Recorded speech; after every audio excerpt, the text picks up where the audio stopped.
আর এবার যে খবরের দিকে নজর রাখবো, শ্লীলতাহানির অভিযোগে ধৃত সিআরপিএফ জওয়ান। আবারও এক সিআরপিএফ জওয়ান গ্রেফতার। সিআরপিএফ জওয়ানকে গ্রেফতার করলো চিতপুর থানা। চিতপুর থানায় শ্লীলতাহানির অভিযোগ দায়ের। আমাদের সঙ্গে রয়েছেন প্রতিনিধি অমিত। অমিত, আরও এক সিআরপিএফ জওয়ানকে গ্রেফতার করা হচ্ছে, এবার মূলত কি ঘটেছে? একেবারে দেখো, নিরঞ্জন প্রধান সিআরপিএফ জওয়ানের নাম।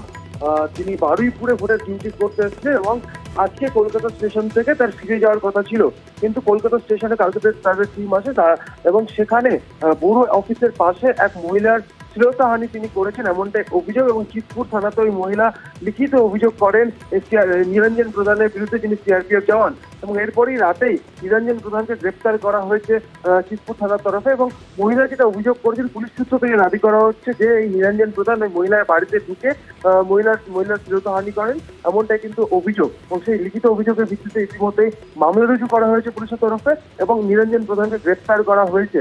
এবং ইনি সিআরপিএফ জওয়ান, যিনি ভোটের ডিউটিতে আমাদের এই রাজ্যে এসেছিলেন এবং লাস্ট শনিবার যে নির্বাচন হয়েছে তিনি বারুইপুরে ডিউটি করেছিলেন ভোটের, এবং কালকে বিকেলে তিনি কলকাতা স্টেশনে এসেছিলেন এবং আজকে কলকাতা স্টেশন থেকে তাদের পুরো এই টিমটা ফিরে যাওয়ার কথা ছিল। এবং রাতে তিনি বড় 1 নম্বর অফিসের পাশে এক মহিলার বাড়িতে তিনি ঢুকে মহিলা শ্লীলতাহানি করেছেন, এমনটাই কিন্তু অভিযোগ। সেই অভিযোগের ভিত্তিতে মামলা রুজু করা হয় এবং নিরঞ্জন প্রধানকে গ্রেপ্তার করা হয়েছে, এমনটাই পুলিশ সূত্রে জানা যাচ্ছে। বেশ, ধন্যবাদ অমিত।